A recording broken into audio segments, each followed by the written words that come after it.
आतापर्यंत आपण हंसा वाडकर यांच्या जीवनाची आणि चित्रपट सृष्टीची वाटचाल आपण बघितली. त्यांचं लग्न कसं झालं ते बघितलं. दारू पिण्याची सवय, त्यानंतर पतीबरोबर ती वाद, ह्या सगळ्या गोष्टी आपण बघितल्या. परिवार, घर, त्यांचं बालपण, हे सगळ्या गोष्टी पाहिलेल्या आहेत. आणि आता हा आहे हंसा वाडकर या विषयावरील शेवटचा भाग. आजच्या व्हिडिओला सुरुवात करण्यापूर्वी माझी तुम्हाला नम्र विनंती आहे की आपण 2 फेसबुक पेज बनवलेले आहेत आणि ते दोन्ही नवीन आहेत. एक आहे आपल्या क्राईम स्टोरीचं आणि दुसरं आहे आपल्या कलावंतांच्या स्टोरीचं. आणि हे दोन्ही पेज नवीन आहेत, त्यांना तुमच्या सहकार्याची गरज आहे. तर ते दोन्ही पेज वरती मी खाली डिस्क्रिप्शन मध्ये लिंक दिलेली आहे, त्यावरती जा आणि तुम्ही फॉलो करा आणि तुम्हाला काय वाटतंय ते कमेंट मध्ये जरूर कळवा.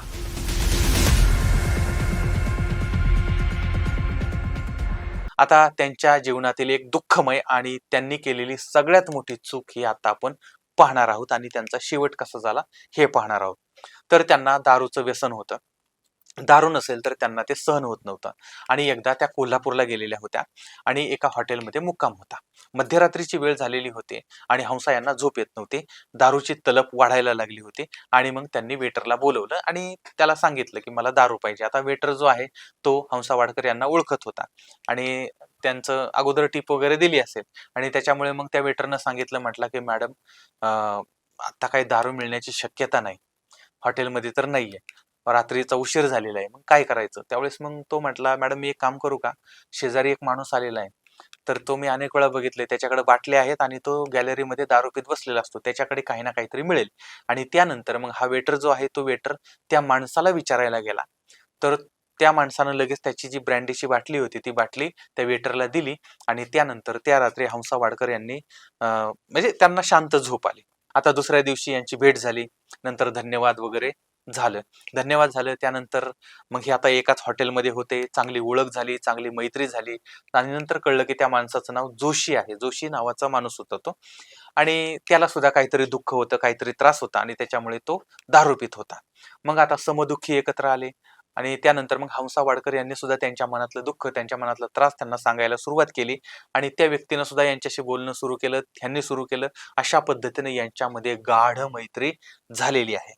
आणि नंतर आता यांचं काम झालं आणि नंतर या दोघांनीही हॉटेल सोडली आणि मनामध्ये ओढ मात्र कायम राहिली होती आणि एकमेकांना पत्ते वगैरे, संपर्क वगैरे देण्यात आला होता आणि आपापल्या मार्गाने दोघं निघून गेले.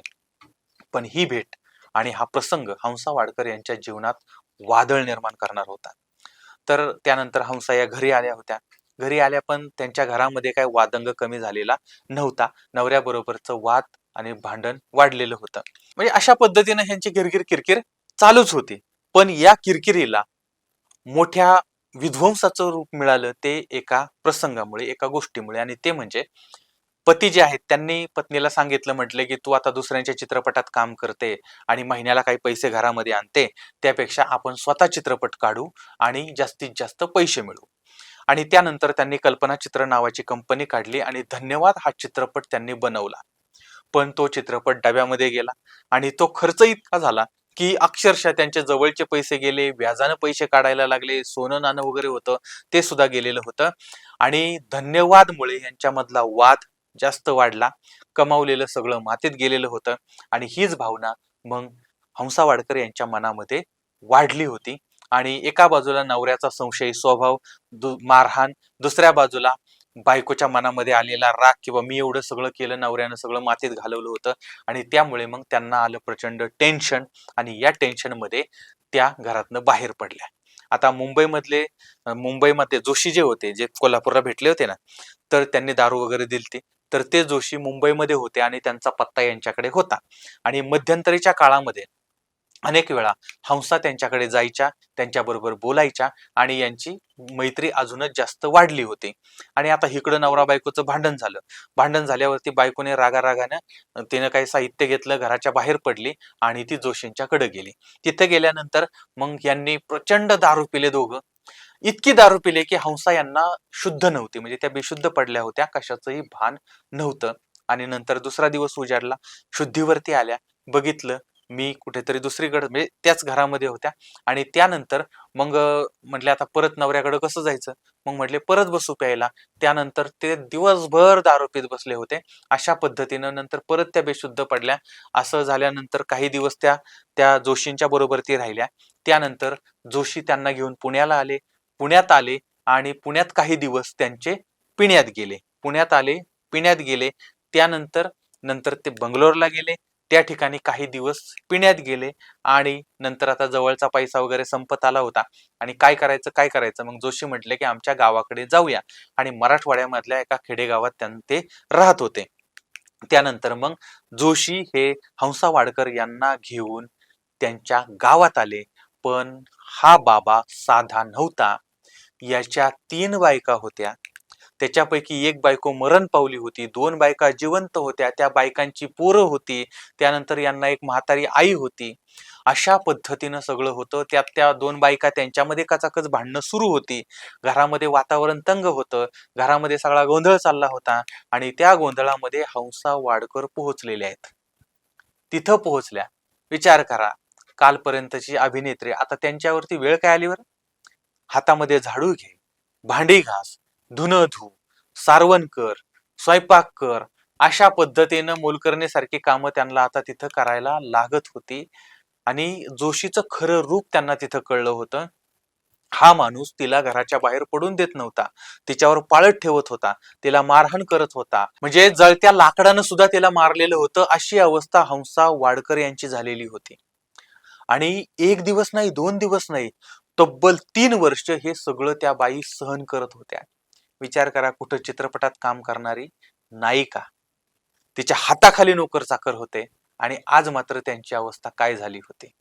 इकडं मुलीची आठवण येत होती आणि नवऱ्याची आठवण येत होती. अरे कसाही असू द्या, पण माझा पती होता, तो किती चांगला वागवत होता. त्यानं अशा पद्धतीनं तर तो वागला नाही. आणि त्यांनी ज्या चित्रपटांना साईन केलं होतं, ज्या चित्रपटामध्ये काम करायचं होतं, ते अर्धवट राहिलेले चित्रपट सुद्धा आता त्यांच्या हातातनं गेले होते.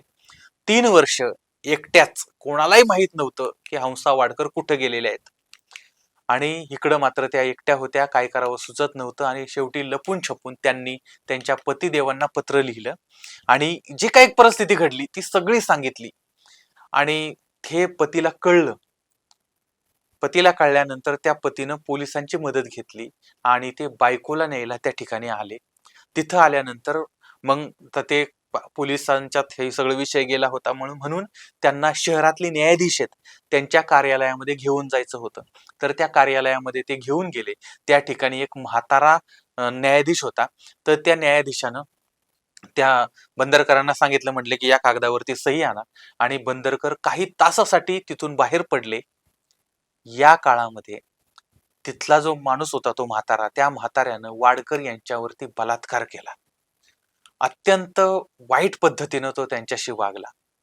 3 वर्ष ही बाई त्या मराठवाड्यातल्या एका खेड्यामध्ये राहिली. 3 वर्ष अशा पद्धतीचाच बलात्कार ती सहन करत होती, अत्याचार सहन करत होती.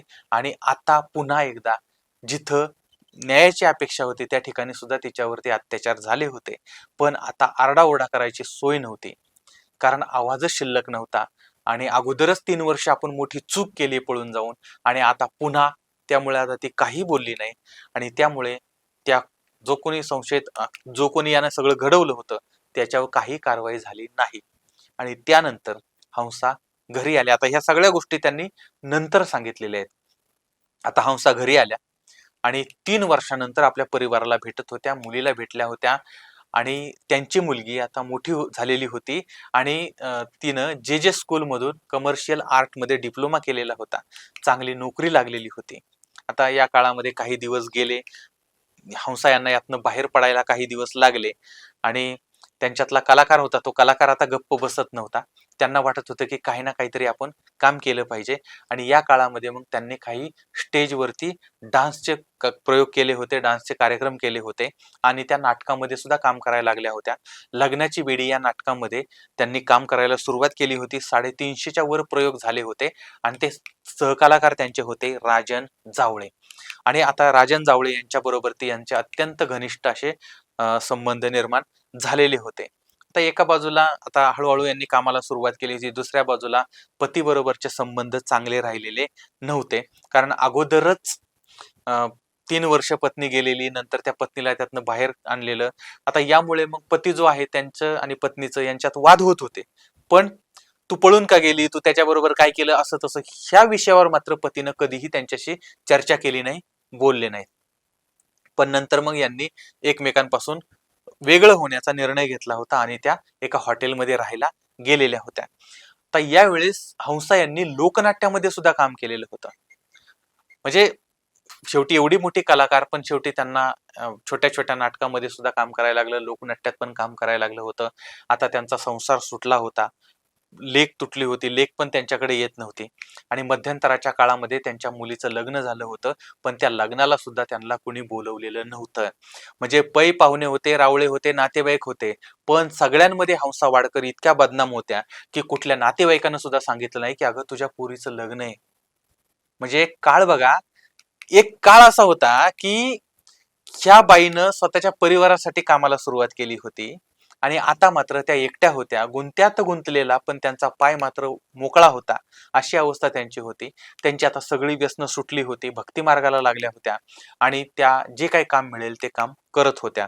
वयाच्या 10 वर्षापासून आता त्यांचं 48च्या आसपासचं वय झालं होतं.